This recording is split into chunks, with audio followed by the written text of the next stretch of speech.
तो ये लो student, finally मिल ही गया 25 फरवरी क्लास 12 केमिस्ट्री का एक वायरल पेपर। अगर आप भी 25 फरवरी को 12th केमिस्ट्री का पेपर देने जा रहे हो तो बस आप इस वायरल पेपर को लास्ट तक देख लेना। मैं गारंटी लेता हूं इस बार आपको केमिस्ट्री में 70 में 60 लाने से कोई रोक ही नहीं सकता।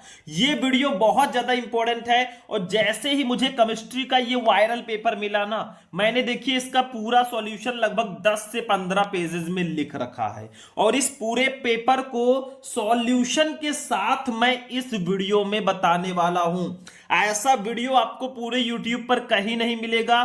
चुपके से अगर आप आधी रात को ये वीडियो देख रहे हो ना, फिर भी इस पेपर को देखकर जरूर जाना। इसमें जितने भी क्वेश्चन हैं सारे वायरल क्वेश्चन हैं और आपके बोर्ड एग्जाम में बार बार आए हैं। यहां पे रोल नंबर डाल देना, यहां पे अपना नाम डाल देना, भाई जो भी आपका नाम हो वो यहां पर डाल देना, ठीक है।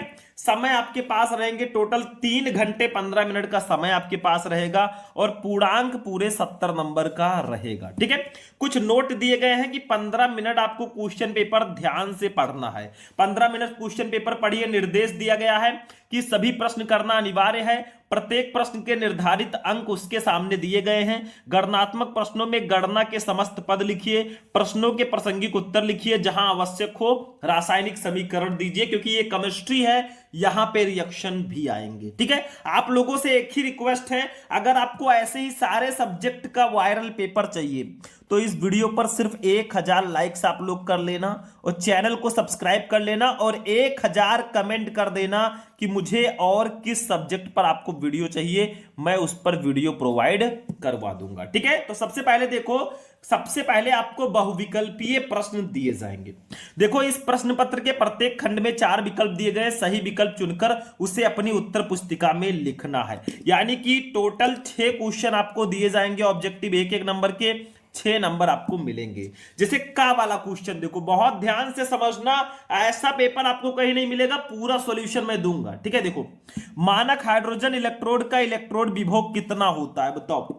मानक हाइड्रोजन इलेक्ट्रोड का इलेक्ट्रोड विभव होता है 0.34 वोल्ट, -0.76 वोल्ट, 0.2 वोल्ट या 0.0 वोल्ट। तो इसका राइट आंसर होगा बच्चों 0 वोल्ट, मतलब 0.0 वोल्ट। ये मानक हाइड्रोजन इलेक्ट्रोड का इलेक्ट्रोड विभव होता है।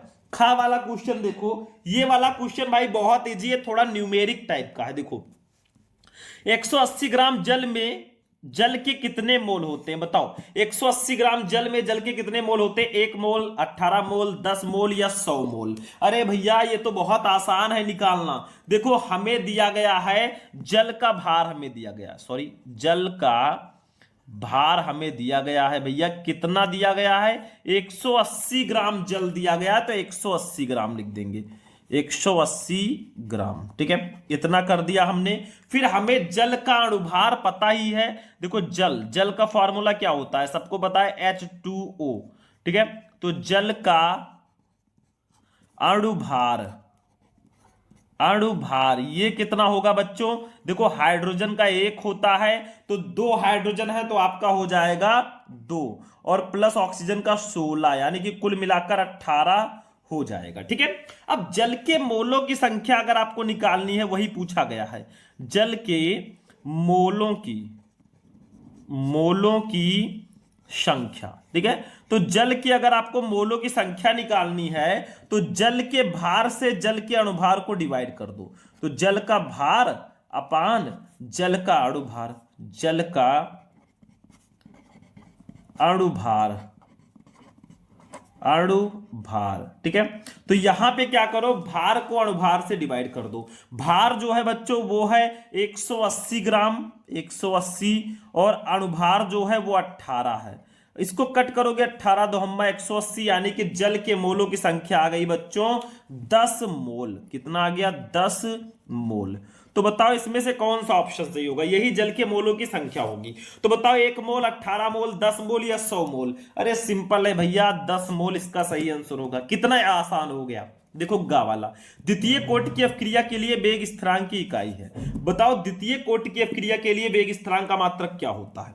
Litre mole inverse second inverse, mole second inverse, litre second inverse या लीटर मोल सेकंड इनवर्स? तो इसका राइट आंसर होगा बच्चों litre mole inverse second inverse होता है द्वितीय कोटि की अपक्रिया के लिए वेग स्थिरांक का मात्रक। ठीक है, तो बस एक एक क्वेश्चन को ध्यान से लास्ट तक समझना, बाकी हम देख लेंगे। ठीक है, चलो अगला वाला क्वेश्चन देखते हैं बच्चों। अब चलेंगे घा वाले क्वेश्चन पे। ठीक, घा वाला, अभिक्रिया 2H2O2 that gives out 2H2O plus O2 के लिए Y बराबर KH2O2 है, ये अभिप्राय है। मतलब ये किस कोटि की अपक्रिया होगी? अरे भैया ये जो अभिक्रिया का वेग दिया गया है KH2O2, इसके ऊपर एक है, तो ये किस कोटि की अपक्रिया होगी? शून्य कोटि की अपक्रिया, प्रथम कोटि की अपक्रिया, द्वितीय कोटि की अपक्रिया या तृतीय कोटि की अपक्रिया?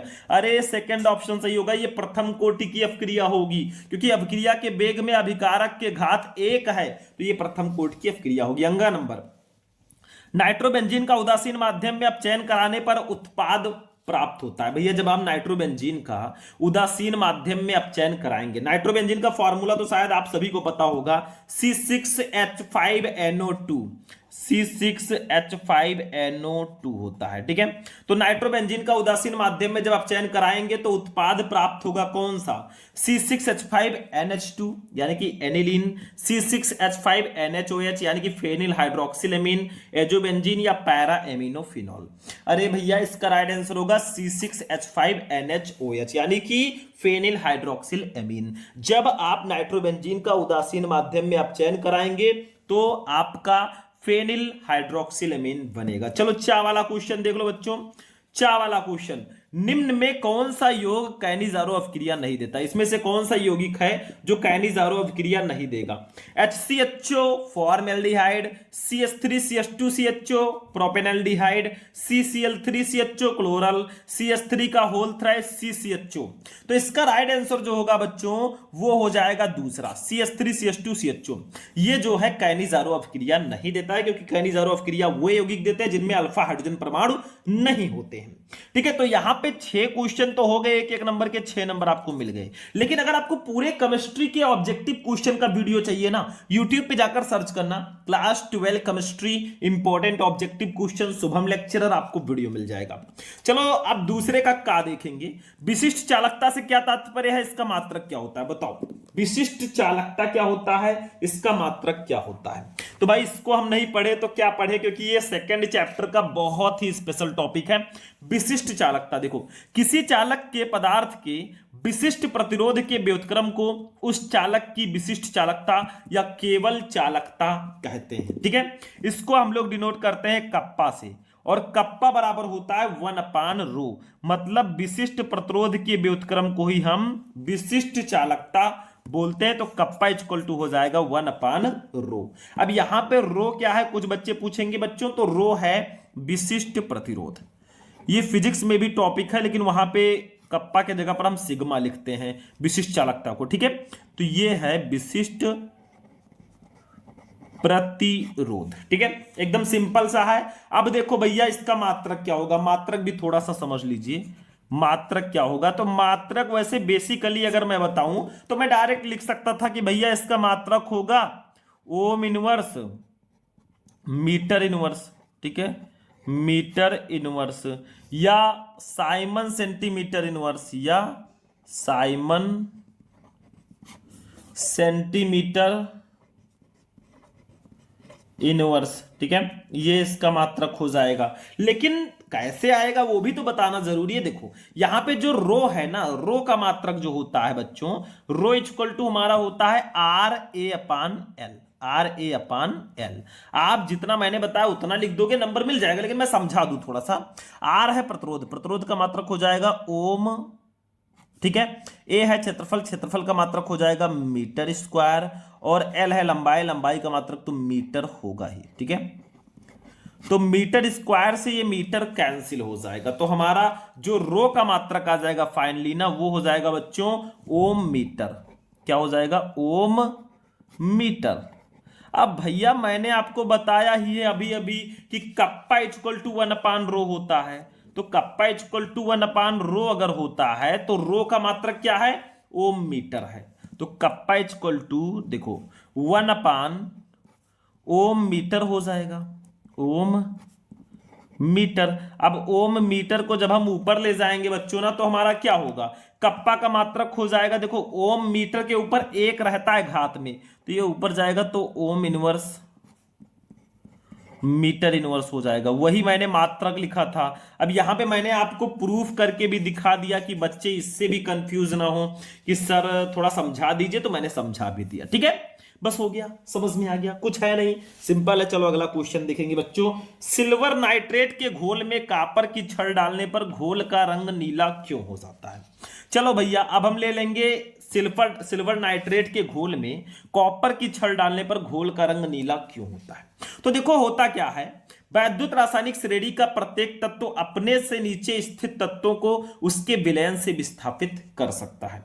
श्रेणी में कॉपर का स्थान सिल्वर से ऊपर है, अतः ये AgNO3 से निम्नलिखित अपक्रिया देगा।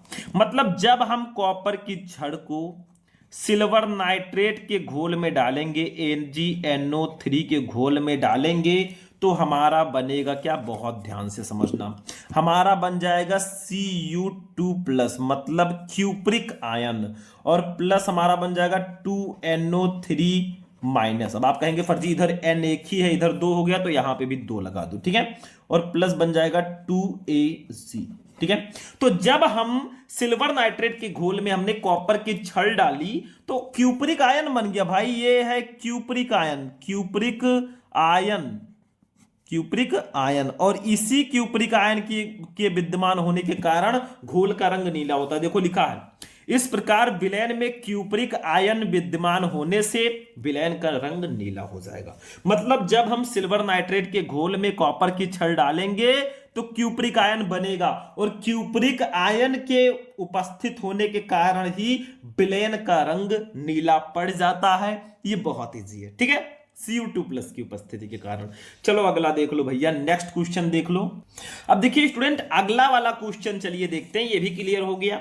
अगला है नाइट्रोबेंजीन बनाने की 2 विधियां लिखिए भैया। नाइट्रोबेंजीन फॉर्मूला आपको पता ही होगा, C6H5NO2, C6H5NO2, या इसको संरचनात्मक सूत्र हम लिख सकते हैं। तो देखो हमें कुछ चीजें समझनी होंगी, तभी हम यहां पे नाइट्रिक अम्ल को नाइट्रोबेंजीन बनाने की 2 विधियां मैं बता देता हूं। सबसे पहले चीज, आप बेंजीन ले लो C6H6, उसकी अपक्रिया करा दो नाइट्रिक अम्ल से HNO3 से, इसका रिएक्शन करा दो। ठीक है, उपस्थिति किसकी रहेगी वो भी मैं बता देता हूं। ऊपर सांद्र H2SO4 रहेगा। ठीक है, और 50 से लेकर 60 डिग्री सेंटीग्रेड तक टेम्परेचर रहेगा। तो हमारा बनेगा क्या, देखो यहां पे C6H5 यहां से ले लेंगे, C6H5, और NO2 ले लेंगे, NO2 ले लेंगे। बचा क्या, H बचा, यहां पे एक H बचा, 2, और O बचा, यानी कि H2O बाहर निकल जाएगा। ये पहला तरीका है कि हम बेंजीन की नाइट्रिक अम्ल के साथ सांद्र H2SO4 की उपस्थिति में 50 से 60 डिग्री सेंटीग्रेड पर गर्म करेंगे तो नाइट्रोबेंजीन बनेगा। इसका नाम है बेंजीन, और HNO3 का नाम है नाइट्रिक अम्ल, लिख लेना। ये है बच्चों नाइट्रोबेंजीन। क्या है ये, नाइट्रोबेंजीन, बेंजीन। तो ये बेंजीन की सहायता से हम इसको बना सकते हैं, ऊपर लिख देना बेंजीन से। दूसरा तरीका है बच्चा पार्टी, दूसरा जो तरीका है वो है बेंजीन डायजोनियम क्लोराइड से भी बना सकते हैं। देखो ऐसे लिख देना बेंजीन, ऊपर लिख देना बेंजीन से, और ये बेंजीन डाइएजोनियम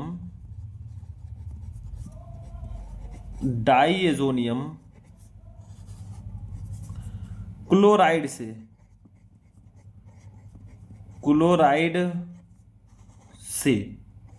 तो बेंजीन डायजोनियम क्लोराइड से भी हम बना सकते हैं। ठीक है, तो देखो कैसे बनाएंगे, बहुत ध्यान से समझना।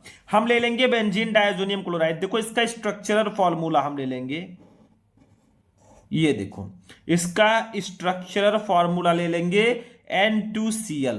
देखो बेंजीन डायजोनियम क्लोराइड का फॉर्मूला होता है C6H5N2Cl। ठीक है, इसका हम रिएक्शन करा देंगे बच्चा पार्टी, किससे रिएक्शन कराएंगे, HBF4 से। HbF4 इसको बोलते हैं, ठीक है। तो इससे हम लोगों ने करा दिया है रिएक्शन। थोड़ा सा समझना, मतलब ये काफी ज्यादा इंपॉर्टेंट है। HbF4 से रिएक्शन कराया तो हमारा एक मध्यवर्ती यौगिक बनेगा। मतलब ऐसे एक बेंजीन रिंग हमने ले लिया है, देखो ये एक बेंजीन रिंग ले लिया बच्चों, और इसके ले लिया है, देखो ये एक बेंजीन रिंग ले लिया बच्चों, और इसके ऊपर हो गया है N2BF4, N2BF4 बन गया, ठीक है। लेकिन अभी हमारा नाइट्रोबेंजीन थोड़ी ना बना है, अब हम एक रिएक्शन फिर से कराएंगे। इसका रिएक्शन कराएंगे NaNO2, ठीक है, सोडियम नाइट्राइट, और कॉपर की उपस्थिति में इसको गर्म कर देंगे। तो हमारा फाइनल कंपाउंड बन जाएगा, उसका नाम होगा नाइट्रोबेंजीन। देखो ध्यान से, हमारा फाइनल अब कंपाउंड आएगा बच्चों, उसका नाम हो जाएगा नाइट्रोबेंजीन। देखो ये ऊपर लगा देंगे NO2, ये हो जाएगा नाइट्रोबेंजीन, ठीक है, बस हो गया। तो ऐसे हम दो तरीकों से बना सकते हैं। इसका नाम है बेंजीन, बेंजीन डाईएजोनियम, डाईएजोनियम, ठीक है, बेंजीन डाईएजोनियम क्लोराइड, क्लोराइड, ठीक है। इसका रिएक्शन हमने कराया तो ये बना, और उसके बाद में हमने NaNO2 के उस उपस्थिति में रिएक्शन करा दिया, तो हमारा फाइनल बन गया नाइट्रोबेंजीन, जो हमें बनाना था। तो दोनों तरीकों का आप स्क्रीनशॉट लेके रख सकते हो। पहला ये है, दूसरा ये है, ठीक है। हो गया बच्चों, चलो इसको भी हटाते हैं। ज्यादा टाइम हम एक क्वेश्चन पे नहीं दे सकते, क्योंकि पूरा पेपर हमें सॉल्व करना है। तीसरा, अब घा वाला क्वेश्चन भाई खुद से करो, बाकी मैं नीचे बताऊंगा। देखो, दो द्रवों ए तथा बी के वाष्प दाब क्रमशः 80 मिमी तथा 60 मिमी है। ए के 3 मोल तथा बी के 2 मोल मिलाने पर प्राप्त विलयन का कुल वाष्प दाब क्या होगा भैया? 2 नंबर। मतलब 4 नंबर के 2 क्वेश्चन भैया, 8 नंबर आपके, सॉरी 2 नंबर के 4 क्वेश्चन, 8 नंबर हो गया। तीसरे का देख लो थोड़ा ध्यान से। राउल्ट का वाष्प दाब अवनमन नियम लिखिए, इसकी सीमाएं लिखिए। भैया राउल्ट का नियम क्या होता है? अब ये नहीं समझोगे तो भाई क्या समझोगे? केमिस्ट्री में नियम कोई भी हो, चाहे हेनरी का नियम हो, राउल्ट का नियम हो, कोलरॉस का नियम हो, या फैराडे के विद्युत अपघटन का नियम हो, कुछ भी नहीं छोड़ना मेरे भाई। तो राउल्ट का नियम देखो, राउल्ट का वाष्प दाब अवनमन नियम लिखिए, इसकी सीमाएं लिखिए। 2 नंबर में अक्सर ये क्वेश्चन आता है और ये मोस्ट इंपॉर्टेंट है। देखो, राउल्ट के नियम के अनुसार किसी विलयन के वाष्प दाब का आपेक्षिक अवनमन विलेय पदार्थ के मोल प्रभाज के बराबर होता है। जैसे P0 ये है शुद्ध विलायक का वाष्प दाब, माइनस PS ये है विलयन का वाष्प दाब, अपान P0, ठीक है। इसको पूरे को बोलते हैं विलयन के वाष्प दाब का आपेक्षिक अवनमन। ये किसके बराबर होगा? विलेय के मोल प्रभाज के बराबर होगा। विलेय का मोल प्रभाज क्या होता है? विलेय के मोलों की संख्या स्मॉल n अपान विलेय के मोलों की संख्या स्मॉल n प्लस विलायक के मोलों की संख्या कैपिटल N। यही फॉर्मूला होता है और यही राउल्ट के नियम का फॉर्मूला हो जाएगा। ये विलेय का मोल प्रभाज है। देखो, विलेय के मोल प्रभाज का फॉर्मूला मैंने बताया था, विलेय के मोलों की संख्या अपान विलेय प्लस विलायक दोनों के मोलों की संख्या। ऐसे मोल प्रभाज हम निकालते हैं। तो किसी विलयन के वाष्प दाब का आपेक्षिक अवनमन P0 माइनस PS अपान P0 बराबर वो विलेय के मोल प्रभाज के बराबर होगा भैया। अब देखो ये सब आखिर है क्या, P0 क्या है, ये सब क्या है, थोड़ा सा समझ लेंगे हम। P0 क्या है? ये है शुद्ध विलायक का वाष्प दाब, शुद्ध विलायक का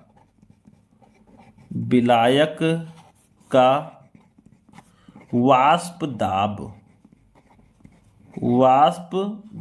ठीक है। PS क्या है बेटा? PS है विलयन का वाष्प दाब। क्या है? विलयन का वाष्प दाब, ठीक है। कुछ बच्चे कहेंगे सर जी स्मॉल n क्या है? तो ये है विलेय के मोलों की संख्या, विलेय के मोलों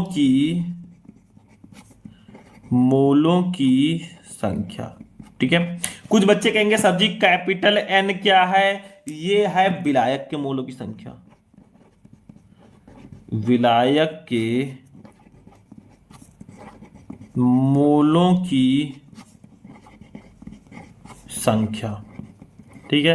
तो यही हमारा होगा राउल्ट का नियम। ठीक है, सीमाएं देख लो बच्चों, इसकी सीमाएं क्या है तो देखो, राउल्ट का नियम तनु विलयनों पर लागू होता है। सांद्र विलयन राउल्ट के नियम से विचलन प्रदर्शित करते हैं। मतलब राउल्ट का नियम जो है ना वो तनु विलयनों पर लागू होगा, सांद्र विलयन राउल्ट के नियम से विचलन प्रदर्शित करेंगे। दूसरा, यह नियम केवल अवाष्पशील पदार्थों के विलयनों पर लागू होता है। मतलब राउल्ट का नियम जो है ये नियम केवल अवाष्पशील विलयनों के पदार्थों के विलयनों पर लागू होगा। तीसरा, वैद्युत अपघट्यों के विलयनों पर राउल्ट का नियम लागू नहीं होता है। जो विद्युत अपघट्य के विलयन होंगे उस पर राउल्ट का नियम लागू नहीं होगा। चौथा, जो पदार्थ विलयनों में संगुणित हो जाते हैं उन पदार्थों के विलयन भी राउल्ट के नियम का पालन नहीं करते। बस यही राउल्ट के नियम की सीमाएं। हो गया, समझ में आ गया, कुछ है नहीं, बहुत सिंपल सा था। मैंने कहा था ना कि क्वेश्चंस जो होंगे ज्यादातर सिंपल वाले होंगे, मतलब हलवा होंगे, समझ लो। अब ये हलवा मैंने लिया नहीं है, ये इंपॉर्टेंट क्वेश्चन है सारे के सारे। ठीक है, चलो आगे बढ़ते हैं, इसको भी मैं हटाऊंगा बच्चों और चलेंगे अपने नेक्स्ट क्वेश्चन पे। देखा करो, एक एक क्वेश्चन को बस समझते चलो। अगला, Mn3 प्लस आयन की अपेक्षा Mn2 प्लस आयन अधिक स्थायी होते हैं, क्यों? भैया Mn3 प्लस आयन की अपेक्षा Mn2 प्लस आयन अधिक स्थायी क्यों होते हैं? तो देखो, मैं एक ट्रिक बता देता हूं, बाकी मैं डिस्क्राइब तो नहीं करूंगा यहां पे, लेकिन हाँ समझा दूंगा कि आखिर ऐसा होता क्यों है। देखो बच्चों, Mn जो है ना, Mn इसका जो परमाणु क्रमांक होता है वो होता है 25। कितना होता है? 25। तो अगर इसका इलेक्ट्रॉनिक विन्यास हम लोग करते हैं, Mn की मैं बात कर रहा हूं, तो 1s2, ठीक है, 2s2, 2p6, 3s2, ठीक है, 3s2, 3p6, 3p6, ठीक है, और 3d5, 3d5 और 4s2 होगा। ठीक है, लेकिन अगर बात आ जाती है Mn2 प्लस की, Mn2 प्लस की, तो इसमें से 2 इलेक्ट्रॉन निकले हैं। अब इसका जो परमाणु क्रमांक होगा वो हो जाएगा 23। कितना होगा बच्चों? मतलब कितना होगा, 2 कम हो जाएंगे 25 में से, तो 23 हो जाएगा। ठीक है, अब इसका भी हम इलेक्ट्रॉनिक विन्यास कर देते हैं। तो इसका जब हम इलेक्ट्रॉनिक विन्यास करेंगे ना तो कुछ ऐसे होगा, 1s2, 2s2, 2p6, 3s2, 3p6 और 3d5, सॉरी 3d5। तो अगर आप लोग देखें ना इसका इलेक्ट्रॉनिक विन्यास जब हमने किया Mn2 प्लस का, तो देखो डी उपकोष, डी जो हमारा ऑर्बिटल होता है उसमें 5 उपकोष होते हैं। कितने? 5। थोड़ा सही से नहीं बना है बेटा, तो आप लोग मैनेज कर लेना, 3 4 5 होते हैं। ठीक है, तो अगर हम इसको भरेंगे, जब इसमें हम इलेक्ट्रॉन्स को भरेंगे ना, तो एक एक इलेक्ट्रॉन सब में होगा। देखो, एक इसमें हो गया, एक इसमें हो गया, एक इसमें हो गया, एक इसमें हो गया, एक इसमें हो गया। मतलब यहां पे आधा आपका डी कक्षक भरा हुआ है। देखो, आधे और पूरे भरे हुए जो ऑर्बिटल होते हैं ना वो अधिक स्थायी होते हैं। तो देखो इसमें आधा भरा हुआ है। लेकिन अगर यहीं पर हम बात करें Mn3 प्लस की, क्योंकि Mn2 प्लस और Mn3 प्लस के बारे में कहा गया, तो Mn3 प्लस अगर होगा तो 25 में से 3 घटेगा तो ये 22 हो जाएगा। ठीक है, अब इसका जब हम इलेक्ट्रॉनिक विन्यास करेंगे तो सेम प्रोसेस थोड़ा सा समझ लो, 1s2, 2s2, 2p6, 3s2, 3p6 और 3d4 हो जाएगा, 3d4। ठीक है, तो यहां पे अगर आप लोग देखें ऑर्बिटल्स को थोड़ा सा देखेंगे ना, तो देखो ध्यान से, यहां पे क्या होता है, यहां पे भी डी लास्ट में है, तो 5 उपकोष तो इसमें भी होंगे भैया, ऐसे ऐसे। ठीक है, लेकिन यहां पे देखा जाए तो 1 इलेक्ट्रॉन, 2 इलेक्ट्रॉन, 3 इलेक्ट्रॉन, 4 इलेक्ट्रॉन, इसमें जो है ये आधा भी नहीं भरा है, एक एकदम खाली है। तो ये कम अस्थाई होगा बच्चों, ये कम अस्थाई होगा। क्यों? क्योंकि ये भरा नहीं है। तो रीजन मैं बोल दे रहा हूं, आप लोग रीजन जरूर लिख दीजिए। और इसमें जो है, इसमें आधा भरा हुआ उपकोष जो है, आधा भरा हुआ है। ठीक है, तो आप लोग एक रीजन लिख देना, मैं बोल रहा हूं आप लिख देना। देखो ध्यान से, आधे और पूरे भरे हुए ऑर्बिटल अधिक स्थायी होते हैं। Mn2 प्लस में 3d पर 5 इलेक्ट्रॉन है जो कि आधा भरा हुआ है यहां पे, ठीक है। इसलिए Mn3 और Mn3 प्लस में क्या है कि एक खाली है, ठीक है। तो इसीलिए Mn2 प्लस जो है Mn3 प्लस से ज्यादा स्थायी होगा, ठीक है। ये रीजन है, बाकी आप लोग अपनी तरफ से समझ लेना। चलो बच्चों, घा वाला क्वेश्चन देख लो। लिगैंड क्या है, उदाहरण देखिए भैया, लिगैंड क्या होते हैं। तो यहां पे थोड़ा सा हम समझ लेते हैं लिगैंड होते क्या हैं। देखो समझो लिगैंड क्या है। वो आणविक अथवा आयनिक स्पीशीज जो संकर यौगिक में केंद्रीय धातु परमाणु अथवा आयन से अस्थायी रूप से जुड़ी होती है, वही लिगैंड कहलाती है। जैसे इसको तो मैं बता चुका हूं ऑलरेडी, आखिरकार लिगैंड है क्या, ठीक है। लिगैंड के बारे में मैं थोड़ा बहुत आपको पहले से ही बता चुका हूं, लेकिन चलो थोड़ा सा हम समझ लेते हैं होता क्या है। एक मैं एग्जांपल ले लेता हूं, एग्जांपल, ठीक है। एक उपसा संयोजन यौगिक ले लेता हूं K4FeCN6, ठीक है। ये हमारा एक यौगिक है। अब इसमें एक चीज समझो, इसको हम लोग बोलते हैं केंद्रीय धातु परमाणु। केंद्रीय, ये आयन भी हो सकता है, केंद्रीय धातु परमाणु, ठीक है। अब इससे अस्थायी रूप से कौन जुड़ा है, आप खुद ही देख लो। इससे ये Cn अस्थायी रूप से जुड़ा है, तो ये Cn जो होगा ना लिगैंड होगा, यहां पे यही लिगैंड होगा। लिगैंड का मतलब ये Cn माइनस के रूप में होता है, ये लिगैंड है। क्यों? क्योंकि कहा गया है वो आणविक अथवा आयनिक स्पीशीज जो संकर यौगिक में केंद्रीय धातु परमाणु, देखो Fe से या आयन से अस्थायी रूप से जुड़ी होती है, वही लिगैंड होती है। तो केंद्रीय धातु परमाणु Fe है, इससे अस्थायी रूप से Cn माइनस जुड़ा हुआ है, यही लिगैंड है। एक एग्जाम्पल अगर हम और लेना चाहें, समझ लो एग्जाम्पल लेने में क्या आ जाता है मेरे भाई। देखो CuNH3 का 4, ठीक है, और 2 माइनस। इसमें अगर देखा जाए तो इसमें केंद्रीय धातु आयन जो है वो Cu है। देखो ये Cu जो है ना, केंद्रीय धातु आयन है। केंद्रीय धातु आयन भी हो सकता है, केंद्रीय धातु परमाणु भी होते हैं, आपको मैंने दिखाया केंद्रीय धातु आयन। और इससे अस्थायी रूप से जो जुड़ा है ना वो NH3 है। तो ये NH3 जो होगा बच्चों, यही लिगैंड होगा। तो वही कहा गया कि वो आणविक अथवा आयनिक स्पीशीज जो केंद्रीय धातु परमाणु या आयन से अस्थायी रूप से जुड़ा हो, वो लिगैंड होता है, ठीक है। बहुत सिंपल सा है। अभी आगे बहुत सारे क्वेश्चन हम देखेंगे, उसके लिए आप टेंशन मत लेना। चलो ये भी हो गया, ठीक है। तो यानी कि ये आपके इतने क्वेश्चन तो हो गए हैं, मतलब 4 क्वेश्चन यहां पर भी हो गए हैं। तो 2 गुणे 4 यानी कि 8 नंबर आपको यहां पर भी मिल चुके हैं। अब उसके लिए आप बिल्कुल बेफिक्र रहिए। 3-3 नंबर वाले क्वेश्चन में देखो ग्लूकोज तथा फ्रक्टोज में विभेद लिखिए। भाई इस क्वेश्चन को मैं आगे आगे आपको बताता रहूंगा, उसका टेंशन मत लेना, क्योंकि अभी तो मापी है मुट्ठी भर जमी हमने, अभी तो सारा आसमान ही बाकी है। चलो अगला देख लो ध्यान से। ये देखो भैया, खा वाला क्वेश्चन है बच्चों कि एरोमेटिक प्राथमिक एमीन को गैब्रियल थैलेमाइड संश्लेषण से क्यों नहीं बनाया जा सकता। ये भी काफी इंपॉर्टेंट है। इन सबको मैं आगे आगे कराता रहूंगा। आप लोग वीडियो कमेंट करके लिख देना सर फुल सॉल्यूशन।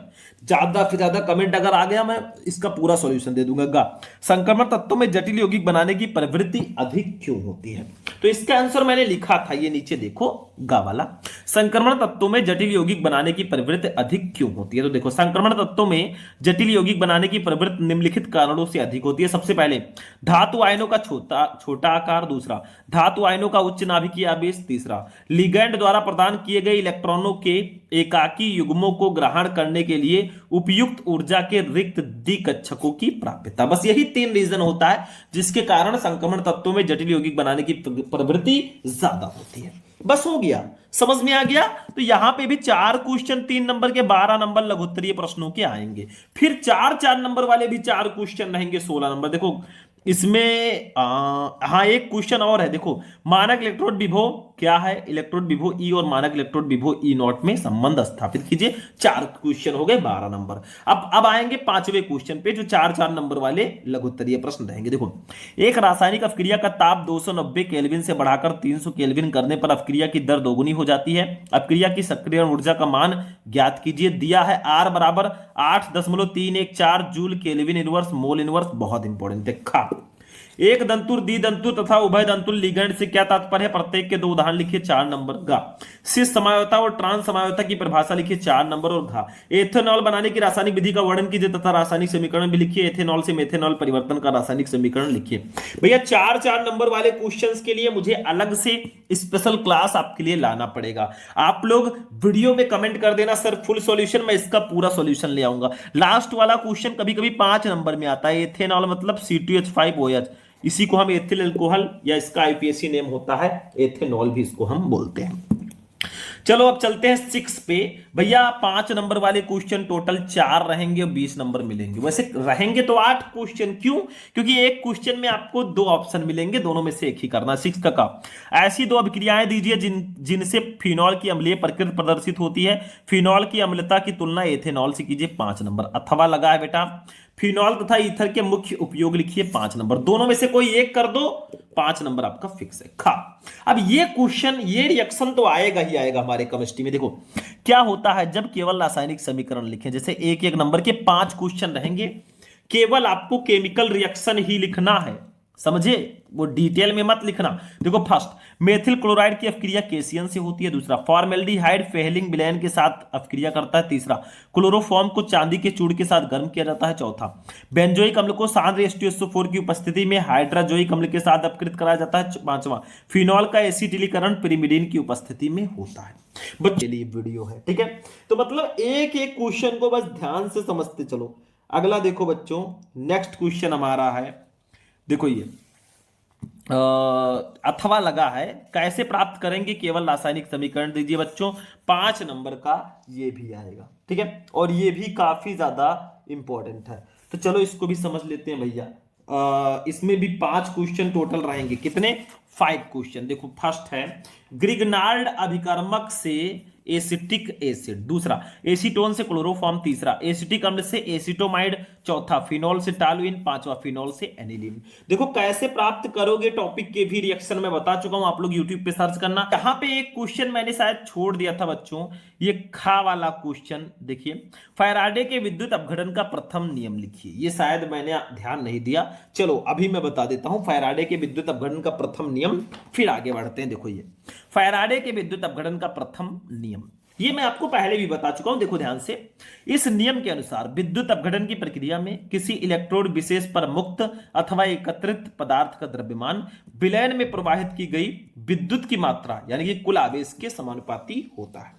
देखो हमने लिया है एक जार, इसमें हमने सोडियम क्लोराइड विद्युत अपघट्य ले लिया है। अब भाई विद्युत अपघट्य है तो उसमें आवेश भी होंगे, जैसे क्यों आवेश है, और इस जार में 2 इलेक्ट्रोड हैं, एक है कैथोड, दूसरा है एनोड। कैथोड नेगेटिव होगा, एनोड पॉजिटिव होगा। अब होता क्या है, जब सोडियम क्लोराइड का विद्युत अपघटन होगा ना, तो ये Na+ और Cl- आयनों में टूट जाएगा। तो देखो इस नियम के अनुसार विद्युत अपघटन की प्रक्रिया में, जब यहां पे विद्युत अपघटन की प्रक्रिया होगी तो इलेक्ट्रोड विशेष पर मुक्त अथवा एकत्रित पदार्थ का द्रव्यमान, देखो ये इलेक्ट्रोड जो है ना, इस पर कुछ पदार्थ एकत्रित होंगे, तो इस पदार्थ का द्रव्यमान जो स्मॉल w है ना, वो विलयन में प्रवाहित की गई विद्युत की मात्रा यानी कि कुल आवेश के समानुपाती होगा, यानी कि W समानुपाती Q। अब क्योंकि Q = IT होता है, हम फिजिक्स में पढ़े हैं भैया, Q = IT, तो W समानुपाती IT हो जाएगा। अब IT को जब हम हटाएं, जब इस यहां पे समानुपाती के चिन्ह को हटाएंगे तो W = ZIT हो जाएगा। Z है समानुपाती स्थिरांक या विद्युत रासायनिक तुल्यांक, ठीक है? तो यहां पर हमने समझ लिया भाई, आगे भूल गए थे तो यहीं पे आंसर समझ लिया, ठीक है? चलो अब चलते हैं लॉन्ग क्वेश्चन पे। अगले 2 क्वेश्चन हमारे हो चुके हैं, 2 और बचे हैं। देखो सातवां, प्रयोगशाला में फॉर्मेल्डिहाइड यानी कि HCHO बनाने का वर्णन कीजिए। फर्स्ट, सांद्र NaOH घोल तथा अमोनिया के साथ होने वाली क्रियाओं को समीकरण सहित दर्शाइए। हवा लगा है, नहीं पता तो ये कर लो। प्रयोगशाला में शुद्ध एसिटल्डिहाइड बनाने का वर्णन कीजिए, रासायनिक समीकरण भी दीजिए, इसके कुछ प्रमुख रासायनिक गुण भी दीजिए। 5 नंबर, तो दोनों में से कोई एक कर दो, 5 नंबर फिक्स है। खा, प्रोटीन की द्वितीयक संरचना से आप क्या समझते हैं? प्रोटीन की संरचना को स्थायित्व प्रदान करने वाले कारकों को लिखिए। अथवा लगा है। एमिनो अम्ल क्या है, इसका वर्गीकरण कैसे किया जाता है, उदाहरण देकर समझाइए। बस हो गया, पूरा पेपर कंप्लीट हो गया।